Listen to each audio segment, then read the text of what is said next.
Di video ini, gue akan memberikan kritik pedas terhadap influencer yang menyebarluaskan tutorial mengenai cara jual foto tapi nggak benar, tidak sesuai dengan aturan.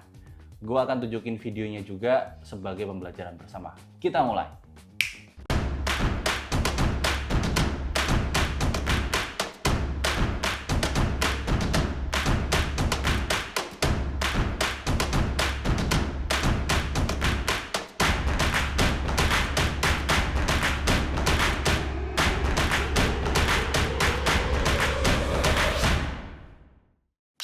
Halo teman-teman, balik lagi ke channel gue di Resi Pradata. Di channel ini kalian bisa mendapatkan informasi seputar dunia microstock dengan cara dan aturan yang tepat.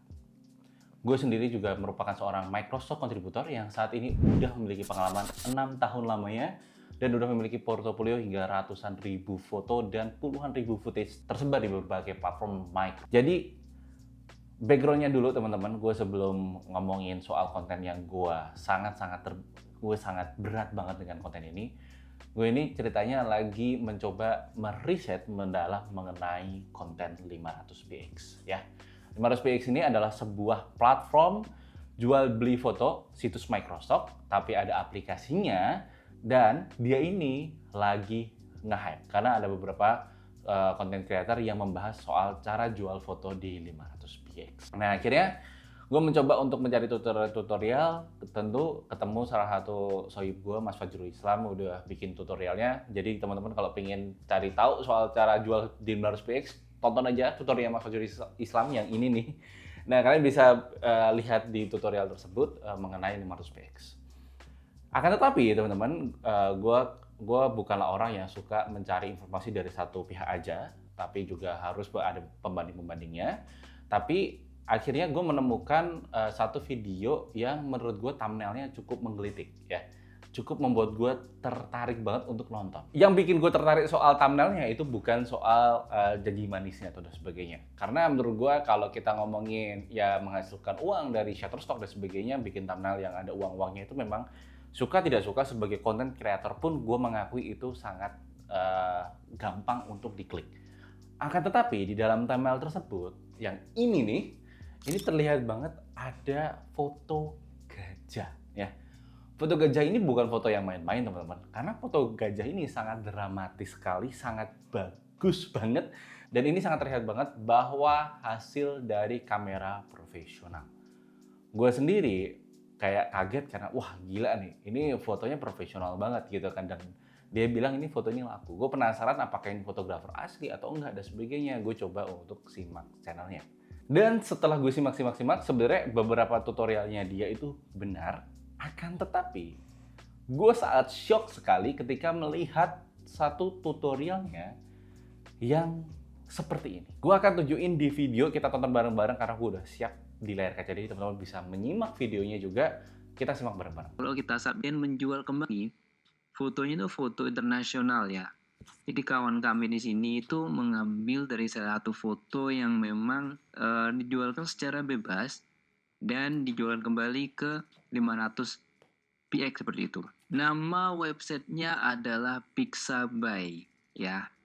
Kawan kami di sini mengambil beberapa foto yang ada di Pixabay ini kemudian menjual kembali di 500px teman-teman, dan ternyata laku. Itu anehnya ya, kok bisa foto yang punya orang kok bisa masih laku di 500px.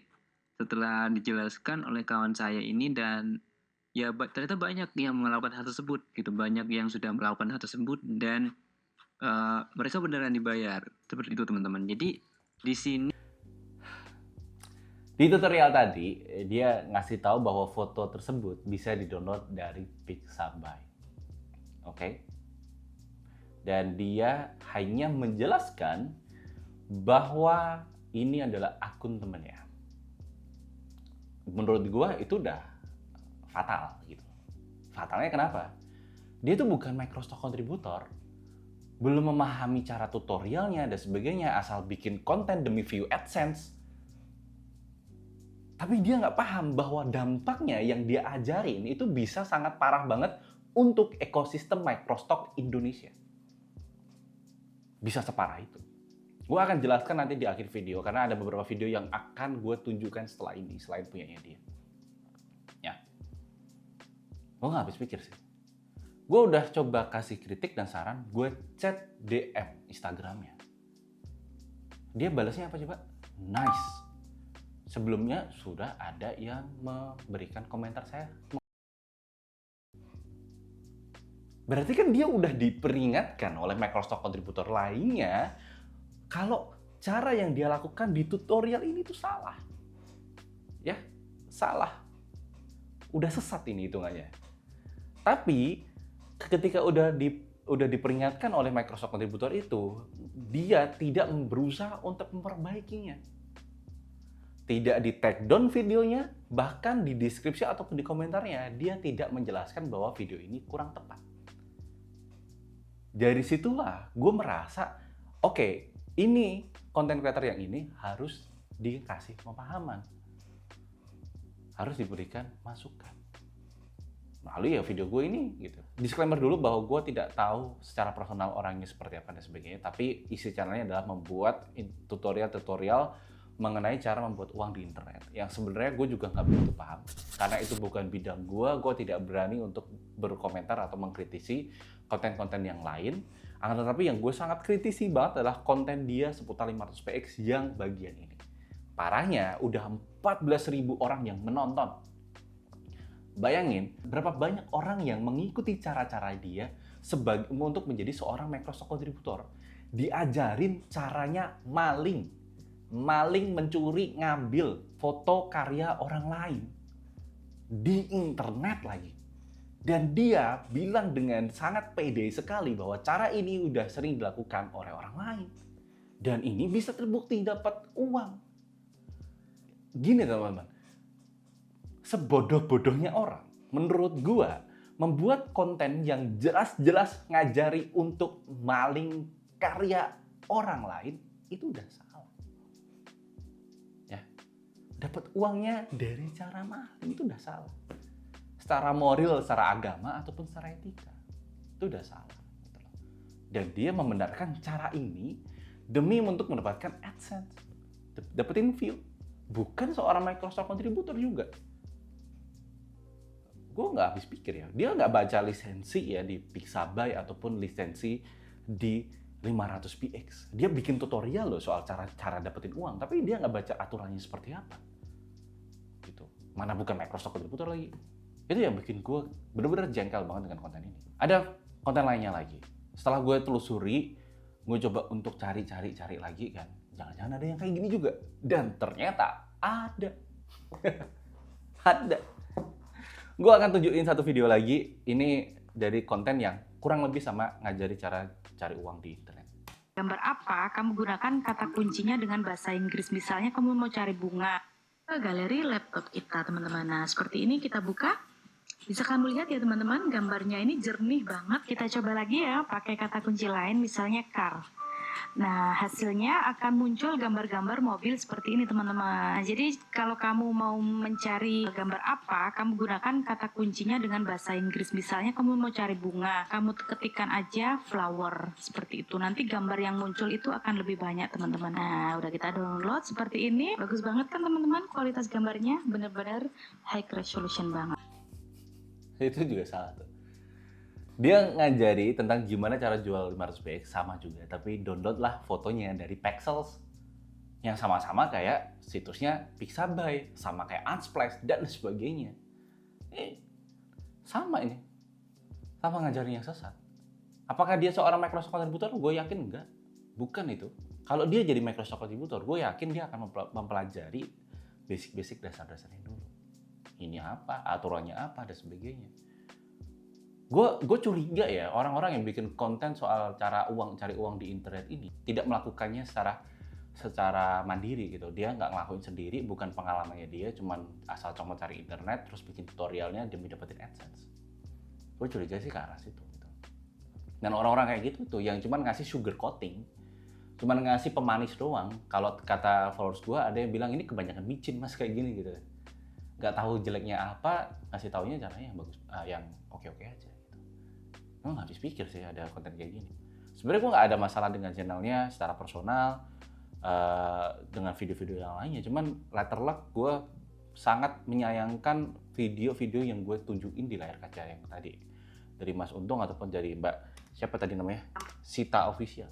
Gue sangat menyayangkan, karena itu tutorial sangat sesat. Ya. Ada satu lagi teman-teman, dan ini menurut gue view-nya paling besar, dan sampai sekarang pun video ini masih tayang. Kita lihat ya. Nah, di sini teman-teman ada rahasia sebenarnya di dalam website ini. Sebenarnya itu nggak perlu foto original. Di sini bisa juga foto kalian ambil di Google. Salah satunya dari website Pixabay. Di sini adalah website rahasia admin sebenarnya. Tetapi tidak masalah, di video kali ini admin akan bongkar websitenya. Nah, jadi website ini adalah website rahasia ya teman-teman. Ya sebenarnya nggak admin juga, teman-teman admin juga tahu. Jadi biasanya admin itu cari foto di sini. Nah, misalkan cari gunung, kalian tinggal cari saja pegunungan ataupun mountain ke dalam bahasa Inggris. Nanti kalian tinggal download di sini karena ini gratis juga tanpa watermark ya teman-teman. Nah, kita klik. Nah, di sini kalian tinggal cari saja. Misalkan cari apa tuh? Nah, misalkan Itu sesat juga nih, tutorial sesat banget. Dan ini paling parah karena viewersnya paling gede di antara bertiga tadi. Udah nama channelnya peluang jutaan gitu kan. Ya bener, gue nggak lu cari uang di internet nggak ada masalah. Cuman tutorialnya jangan sesat gitu juga. Gitu. Yang paling parah apa coba? Dia bilang bahwa ini adalah rahasia para admin yang admin atau teman-teman dan teman-temannya melakukan hal yang sama. Berarti kan dia nggak sendirian melakukan ini. Dia ngajakin untuk jual foto, nyuri karya orang lain di Pixabay. Sama-sama tuh. Bertiga bikin konten mengenai cara jualan di 500px dan ngambil karya orang lain. Tanpa memahami, tanpa menjadi seorang Microsoft contributor. Gila ya. Jadi tutorial ngawur semua loh, bener-bener loh. Ngawurnya parah. Gitu. Gue sangat menyayangkan 3 channel tadi. Yang pertama adalah Usut Mas Untung, terus Peluang Jutawan, dan terakhir adalah Sita Official. Gue nggak tahu habis video ini dibikin mau di take down apa enggak, tapi gue tetap akan menayangkan video ini untuk tujuan purpose edukasi, karena gue tahu banyak banget yang orang viewers gue yang mencari video-video mengenai tutorial cara jual foto. Dan gue tidak ingin ini menjadi pembelajaran buat bersama bahwa gue nggak ingin nantinya ada content creator yang membuat video yang menyesatkan. Gue jujur senang banget teman-teman kalau ada banyak content creator yang membahas soal Microstock, tapi dengan catatan caranya benar, caranya sesuai. Karena makin banyak Microsoft contributor sebenarnya makin bagus, karena setiap orang bisa merasakan gig ekonomi. Gue seneng banget. Gue bikin konten channel ini pun juga karena gue pengen ini tuh nggak yang ngerasain nggak cuma gue doang, tapi juga teman-teman yang lain gitu loh. Bahkan ada beberapa susu Microsoft yang udah mau sharing juga gitu loh. Jadi ekosistem itu lagi bertumbuh growth-nya secara bagus. Tapi ya karena ada 3 konten yang menyesatkan ini dengan view puluhan ribu, gue sangat menyayangkan banget. Berapa banyak orang yang terhasut atau mengikuti cara-cara mereka, kemudian menjadi seorang Microsoft contributor tanpa tahu aturannya, tanpa tahu basicnya seperti apa, cuma ngerti cara uangnya doang, dan dia mencoba dengan cara-cara yang nggak bener kayak gini nih. Gue sangat menyayangkan banget itu. Kalau dipikir, tadi gue sempat bilang bahwa apa sih dampaknya dengan tutorial-tutorial seperti ini dan memunculkan banyak Microsoft contributor yang sebenarnya secara belajar itu cacat atau sesat. Mungkin mereka nggak ngerasain karena mereka bukan Microsoft contributor teman-teman. Tapi kalau mereka adalah Microsoft contributor yang ikut jualan juga, kita harus tahu bahwa Canva itu sudah tidak membuka kontributor dari tahun 2022 kayak kalau nggak salah 2022 atau 2021. Adobe Stock banyak kontributor di Indonesia yang kena ban. Kenapa? Karena mereka diindikasikan melakukan cara-cara yang curang. Yang ketiga, ya, baru aja Getty atau iStock itu melimit kontributor dari Indonesia, oke?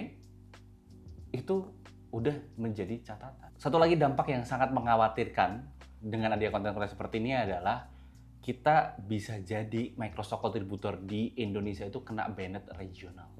Ini pernah terjadi di Google AdSense ketika zaman blogger pada saat itu.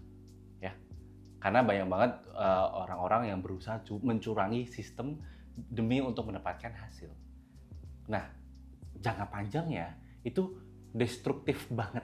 Konten-konten seperti ini nggak bisa diwajarkan. Jadi kita harus sama-sama nih jaga ekosistem kontributor Indonesia biar bisa baik di mata platform-platform Microsoft. Kalau mereka pikir konten-konten seperti ini nggak punya tanggung jawab etika dan moral, gue bisa bilang ini tanggung jawabnya gede banget loh. Ngajarin maling itu udah parah banget menurut gue. Ya, yang satu tadi udah dikasih peringatan malah justru. Tapi dengan sangat pedenya sekali, masih tetap dilanjutin videonya demi AdSense. Gue nggak habis pikir sih. Beneran. Jadi terakhir teman-teman, saran gue adalah yang menonton video ini, kalau ketemu tutorial yang seperti ini, yang bukan yang lebih cenderung menyalahi aturan, itu tolonglah dikasih tahu, diperingatkan. Gue cuman pengen gini, gue kenapa bikin konten seperti ini, kenapa gue cukup keras ngasih tahu 3 channel ini adalah karena ini yang Microsoft kontributor dari Indonesia kayak aku, Mas Fajrul, Mas Amji, terus Mas Doni, ada lagi Mas Triawan, Mas Bima Aditya, dan sebagainya yang Daily Street Project yang membuat konten-konten seputar Microsoft ini, kita berusaha semaksimal mungkin untuk sharing dengan cara yang tepat, untuk mengajak audiens, untuk mengajak teman-teman yang mau bergabung menjadi seorang Microsoft kontributor itu, lakukanlah dengan cara-cara yang tepat, ya. Cara-cara yang tepat sehingga besar harapan kami untuk membawa ekosistem Microsoft kontributor Indonesia itu di level selanjutnya. Paling nggak bisa bersaing dengan Thailand. Karena di Microsoft kontributor Thailand itu salah satu adalah ekosistem yang terbaik. Ukraina, Thailand itu bagus-bagus. Ada banyak full-time Microsoft kontributor yang hidupnya dari situ. Dengan cara yang sesuai dan tepat. Saling support sama satu sama lain. Orang kita kerja di tempat orang lain kok. Jadi ya gitu, sama-sama bareng-bareng gitu. Gue berharap banget. Karena di tahun lalu di Shutterstock Contributor Conference itu ada sempat obrolan dengan pembicara-pembicara lain, termasuk guru gue, Mas Munir, Mas Daniel, Mas Bima dan teman-teman lainnya, Mas Tejo dan sebagainya. Kalau bisa ini ekosistemnya kalau bagus banget pasti akan sangat oke banget. Kontributornya sejahtera gitu kan, pembelinya juga oke.